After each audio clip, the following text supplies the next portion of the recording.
بھرے مجمع کے اندر 20 لوگوں کو کھڑا کر وہ مسلمان بناتا ہے اور کلمہ طیبہ کی دولت سے مالا مال کرتا ہے. لوگ متحیر ہیں، لوگ پریشان ہیں. اس شکل کے اندر آج ڈاکٹر ذاکر نائک اور اس کی پیچھ کی ہوئی اور اس کا یہ فتنہ آج عوام کے سامنے ہے. اور لوگ کہتے ہیں کہ جو قرآن 30 پارے آپ کا حافظ مسجد میں سناتا ہے وہی تو سناتا ہے، وہی تو حدیث بیان کرتا ہے. کیوں جلتے ہیں لوگ، کیوں سڑتے ہیں لوگ؟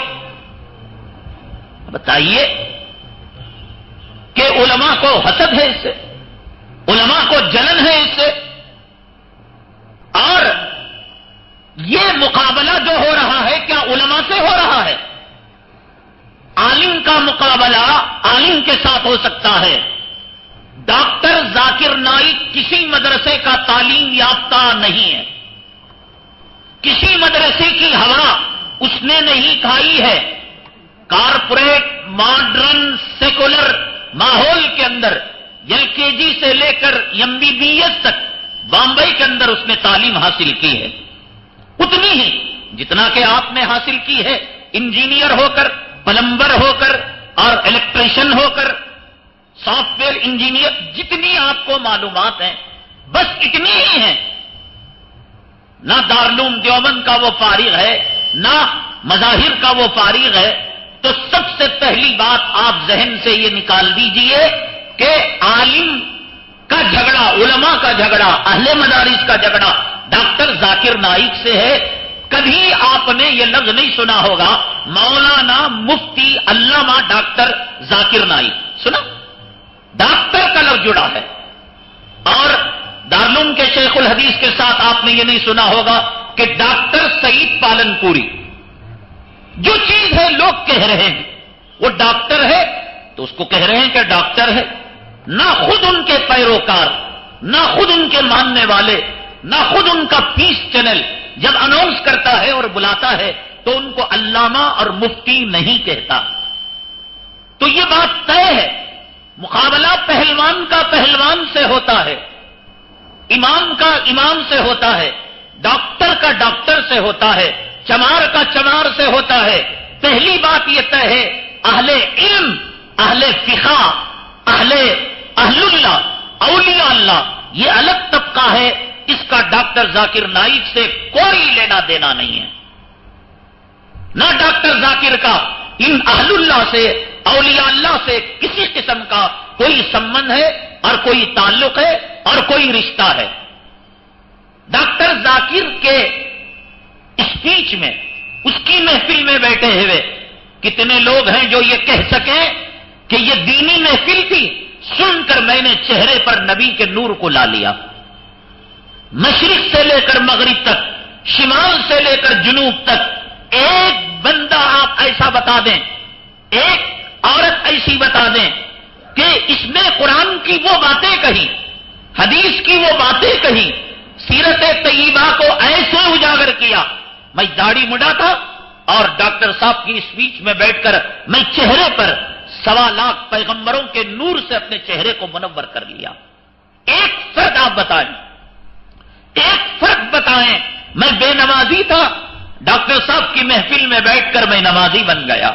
میں حرام خور تھا، میں سود خور تھا، میں رشوت خور تھا، میں ماں باپ کا نافرمان تھا. ڈاکٹر صاحب کی مجلس میں بیٹھ کر میری زندگی بدل گئی. اس کے بالمقابل تحریک الیاس، دارالعلوم دیوبند کی شاخ ہے دعوت و تبلیغ. حضرت مولانا علامہ الیاس صاحب رحمت اللہ علیہ دارالعلوم دیوبند کے فرزند ہیں.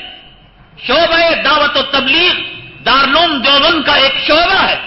دنیا کا کوئی چپا ایسا بتا دو، سمندر کا، خشکی کا، جنگل کا، بیاباں کا، شہر کا، دیہات کا، امیروں کا، غریبوں کا، حاکموں کا، محکوموں کا، انڈور کا، آؤٹ ڈور کا، کہ جہاں یہ کہہ سکے کوئی آدمی کہ صاحب ہمیں دعوت و تبلیغ کے اثرات ہم تک نہیں پہنچ سکے. کوئی علاقہ میں دکھاؤں گا، یہ ڈاکو تھا یہ توبہ کر لیا، یہ داڑھی مڈا تھا اس نے داڑھی رکھ لی، یہ زانی تھا اس نے زنا سے توبہ کر لیا، یہ بدکار تھا، اس نے بدکاری سے توبہ کر لی. کوئی MLA نہیں آتا، کوئی اس کے اندر امام حرم نہیں آتا، اور کوئی اس کے اندر کونسلر نہیں آتا، کوئی اس میں طعام متبرہ کا تقسیم نہیں کیا جاتا، اور کوئی بھڑکیلی تقریر نہیں ہوتی. دنیا کے چپے چپے کے اندر حضرت مولانا طارق جمیل صاحب دامت برکاتہم العالیہ، اللہ آپ کو صحت و شفا نصیب فرمائے، تادیر آپ کے سائے کو ہمارے سروں پر قائم و دائم فرمائے. کہتے ہیں کہ مکہ مکرمہ میں ایک ٹیکسی ڈرائیور تھا، حضرت اس کی گاڑی میں بیٹھے اور حضرت نے فرمایا بھیا تم کتنے خوش نصیب ہو کہ روزانہ کعبے کو دیکھتے ہوگے، طواف کرتے ہوگے، زمزم پیتے ہوگے. آنکھوں سے آنسو نکال کر کہنے لگا 8 سال ہو گئے مطاف حرم کی مسجد میں داخل ہو کر. حضرت نے چھٹی پکڑی کہ تم مکہ مکرمہ کے اندر رہ کر یہ کام کرتے ہو. کہتے ہیں کہ اس نے اسی وقت توبہ کی اور جا کر اس نے جو ہے غسل کیا اور طواف کیا. یہ دارالعلوم دیوبند اور اکابرین اور تحریک الیاسی حضرت مولانا محمد الیاس صاحب رحمت اللہ علیہ کے تبرکات مکہ مکرمہ میں ملیں گے، مدینہ طیبہ میں ملیں گے، نبی کے روضے کے پاس ملیں گے، نبی کی مسجد میں ملیں گے، ریاض الجنہ میں ملیں گے. کام ہو رہا ہے تو پھل دکھا رہے ہیں ہم. مرد شادی کر رہا ہے، اولاد دکھا رہے ہیں. زمین زرخیز ہے، فصل بتا رہے ہیں. ندی ہے، سیرابی بتا رہے ہیں. ہم نے گڑھا کھودا تو ہم بتا رہے ہیں کہ اس گڑھے سے ہم نے سونا نکالا، ہم نے چاندی نکالی. ایک فرد بتا دو کہ میں متقی ہو گیا، میں تہجد گزار ہو گیا، میں نمازی بن گیا، میں چہرے پر داڑھی رکھ لیا، میں عورتوں کے اندر پردہ لے آیا، میں حلال و حرام کی تمیز کرنے لگا. یہ کیا ہو رہا ہے؟ یہ نبی کی حرمت، نبی کی عزت لوگوں کے دلوں سے نکالتا ہے. یہ حضرت معاویہ رضی اللہ تعالیٰ عنہ کے بارے میں لب کشائی کرتا ہے. کربلا کی جنگ کے بارے میں یہ کہتا ہے یہ جنگ دین کے لیے نہیں، عہدے کے لیے لڑی گئی. میری نگاہ نیٹ پر اور میری نگاہ عالمی خبروں پر اور میری نگاہ ایسی چیزوں پر رہتی ہے. میں نے کہا انسان ہے، غلطی ہو جاتی ہے، توبہ کر لیا ہوگا. اور اس نے توبہ نامہ بھی وہاں کے اسسٹنٹ کمشنر کے روبرو جا کر پیش کیا. حضرت مولانا تقی عثمانی صاحب قریب میں تشریف لائے تھے. نمونے اسلاف ہیں ہمارے. حضرت مولانا مفتی شفیع صاحب رحمت اللہ علیہ کے فرزند ارجمن ہیں. اللہ نے بے پناہ صلاحیتوں سے آپ کو نوازا تھا. فقہ میں چلتے لگتا کہ وقت ابو حنیفہ ہیں، سیاست میں چلتے لگتا کہ وقت کے سب سے بڑے آپ سیاستدان ہیں، معاشیات میں چلتے وقت کے سب سے بڑے اکنامکس کے ماہر ہیں، خانخواہ پر بات کرتے لگتا کہ وقت کے سب سے بڑے صوفی قلندر باصفا ہیں. بڑی صلاحیت. اور پاکستان کے چیف جسٹس بھی آپ رہ چکے ہیں. لیکن حضرت یہاں سے واپسی کے بعد حضرت نے سفر نامہ لکھا. اس سفر نامے کے اندر حضرت نے لکھا کہ ہندوستان کے آنے میں مجھے قانونی اتنی رکاوٹیں پیش آئی اور اتنی محنتیں کرنی پڑی کہ میں دنیا کے 5 مرتبہ چکر لگا لے سکتا تھا، لیکن ہندوستان کو آنا اتنا مشکل تھا. یہاں کی جو اسلام اور مسلمان دشمن طاقتیں ہیں، یہاں کی فرقہ پرست جو تنظیمیں ہیں، ان کی نگاہ ہے 9 بلاک پر نگاہ ہے، یہاں کی مقتدیوں پر نگاہ ہے، ہر آنے والے پر، ہر جانے والے پر، ہر کہنے والے پر، ہر تحریک چلانے والے پر. ایسا نہیں کہ لوگ خاموش بیٹھے ہوئے ہیں. ایسے ماحول میں بامبے جیسے ٹھاکرے کی سرزمین کے اندر اور اسلام مسلمان دشمن ہندوستان کے اندر جتنے وہاں پر بستے ہیں، شاید ہندوستان کے کسی علاقے میں اور رہتے ہوں، ایسی سرزمین کے اندر آپ بھرے مجمع میں میڈیا کے سامنے دھڑا دھڑ لوگ وَلَيْتَ النَّاسَ يَدْخُلُونَ فِي دِينِ اللَّهِ أَفْوَاجًا کی تفسیر بن رہے ہیں کہ لوگ اسلام قبول کر رہے ہیں. اور ٹھاکرے صاحب آپ کچھ نہیں کہہ رہے. راج ٹھاکرے جو بھتیجا ہے، بیٹا ہے، وہ کچھ نہیں کہہ رہا ہے. BJP کے بڑے بڑے سورما وہاں رہتے ہیں، اڈوانی کا مکان وہی ہے، وہ خاموش بیٹھا ہوا ہے. ایک بابری مسجد کی بھنک کے بارے میں تو گاڑیاں منگلور کی سرزمین کے اندر آگ اگلتا ہے، اور یہاں یہ کھلا ویدوں کے بارے میں بائبل کے بارے میں، انجیل کے بارے میں، ہندو مت کے بارے میں، ہندو دھرم کے بارے میں، رامائن کے بارے میں اور غیر قوموں کے بارے میں، بیل نہ کھانے والوں کے بارے میں کھلم کھلا کہہ رہا ہے. آج تک کوئی اعتراض آیا؟ یہ بتائیے کیا ہے یہ سازش؟ یہ کیا ہے اندرونی تال میل؟ یا ایک ان کی کرامت ہے، بزرگی ہے؟ ہندوستان کے اندر آپ دین کا کام کریں، اعلاء کلمت اللہ کا کام کریں، آپ جذبے جہاد بیدار کریں، آپ یہاں اسلامی نظام قائم کرنے کی فکریں کریں، یہ آپ بچ جائیں، ہو نہیں سکتا. یہ بچے ہوئے کیوں ہیں صاحب؟ کبھی کسی اخبار کے اندر، کبھی پروین توگاڑیا نے، کبھی RSS کے لیڈر نے، کبھی اڈوانی نے اور کبھی راج ٹھاکرے، ایک لفظ نہیں، بلکہ ان کی مجلسوں میں آتے ہیں. وہ ان کی زندگی کا مقصد ہندوتوا ملک بنانا ہے اور یہ ہندو کو مسلمان بنا رہا ہے. یہاں اندازہ لگائیں کہ کچھ دال میں کالا ہے جو وہ علماء سمجھ سکتے ہیں، یہ وہ ہے جو دیکھنے میں نہیں آتا. ہم نے مرکز المعارف کے ذمہ داروں سے پوچھا کہ بھئی کیا راز ہے اس دال میں جو سیاہی ہے، یہ کالا پن ہے، کیا ہے؟ انہوں نے کہا کہ ان کی جو یہ ہوتی ہے مجلس، یہ سب پوری ریڈی میڈ ہوتی ہے.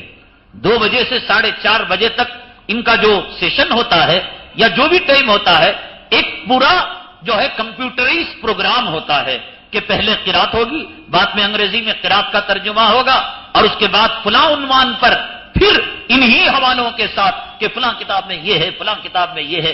جب ہمارا ایمان یہ ہے کہ توریت مٹ چکی ہے نہیں؟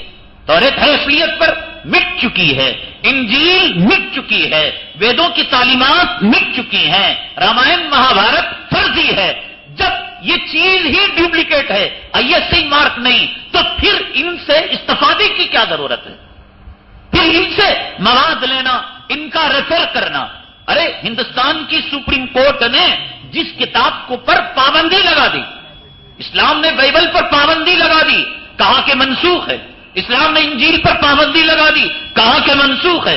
اسلام نے رامائن مہابھارت پر پابندی لگا دی، کہا کہ منسوخ ہے، اور کہا ان الحکم الا للہ، اب جو چلے گا وہ میرا قانون چلے گا، اب جو چلے گا وہ میری کتاب چلے گی. ترکت فیکم امرین لن تضلوا ما تمسکتم بہما کتاب اللہ و سنتی. ان کی تقریر کے اندر، ان کے لیکچر کے اندر قرآن و حدیث کے حوالے کم، اور وہ کتاب جسے اللہ کے نبی نے پابندی لگا دی، اور وہ کتاب جو اللہ کے نبی جسے دیکھ کر چہرے کو سرخ کر لیا تھا اور حضرت عمر نے فرمایا تھا رضیت باللہ ربا وبالاسلام دینا وبمحمد صلی اللہ علیہ وسلم نبی و رسولا. اس کے اوپر لیکچر کیوں ہوتا ہے؟ اس پر زور کیوں ہوتا ہے؟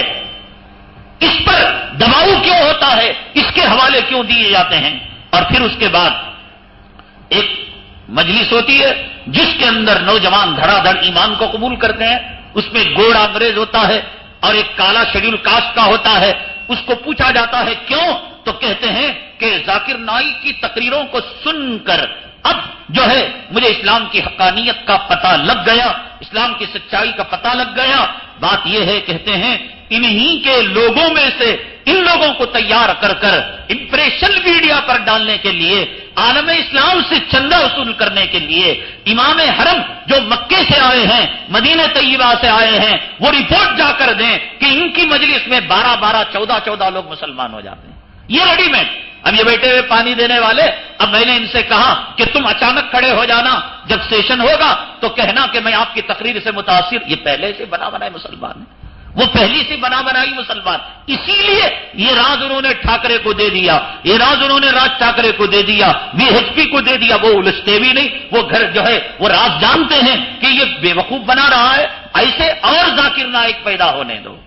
حضرت مولانا تقی عثمانی زندگی کے اس موڑ پر آ چکے ہیں کہ اب دہشت گردی کرنا چاہیں وہ، یعنی کسی جہادی تنظیم میں داخل ہونا چاہیں. انسان کی زندگی کا ایک مرحلہ ہوتا ہے، ایک پڑھنے کا مرحلہ ہوتا ہے، ایک عشق و معاشقے کا مرحلہ ہوتا ہے، ایک نوکری کا مرحلہ ہوتا ہے، ایک ریٹائرمنٹ کے بعد نانا دادا بن کر نواسوں کے پوتروں کے ساتھ کھیلنے کا مرحلہ ہوتا ہے. ہوتا نہیں ہوتا؟ تو انسان کی زندگی کے الگ الگ اسٹیج ہیں. بوڑھا ہو کر وہ جوانی کا عشق لڑائے، خال خال ہوتا ہے، عام طور سے نہیں ہوتا. ریٹائرمنٹ کی زندگی کے اندر وہ پھر بچپنے کا دور میں چلا جائے، وہ نہیں ہو سکتا. حضرت مولانا تقی عثمانی صاحب زندگی کے اس اسٹیج پر جا چکے ہیں کہ لاکھوں مرتبہ، لاکھوں جذبے جہاد کے انجیکشن دینے کے بعد بھی وہ یہ کام نہیں کر سکتے. وہ حضرت کو یہاں آنے کے لیے اتنی تکالیف، اور یہ ہمارے ڈاکٹر ذاکر نائک، علامہ، مفتی اعظم، یہ دھڑا دھڑ ہر آئے دن پیس ٹی وی کے کیمرے سامنے رکھ کر، CNN، BBC، آج تک، زی ٹی وی کیمرے رکھ کر سینکڑوں لوگوں کو، عیسائیوں کو کلمہ پڑھا رہے ہیں، اور تقی عثمانی کو اور پیر ذوالفقار کو ہندوستان میں آنے نہیں دیا جا رہا ہے. اور زندگی کے اس مرحلے میں پہنچ چکے ہیں وہ کہ کرنا چاہ کر کچھ نہیں کر سکتے، اور یہ کر سکتے ہیں اور کر رہے ہیں. اور آج تک ان کو کسی نے اس تعصب والے ملک میں، اس فرقہ پرست ملک میں، جہاں اذانوں پر نگاہ ہے، جہاں مسجدوں پر نگاہ ہے، جہاں داڑیوں پر نگاہ ہے، جہاں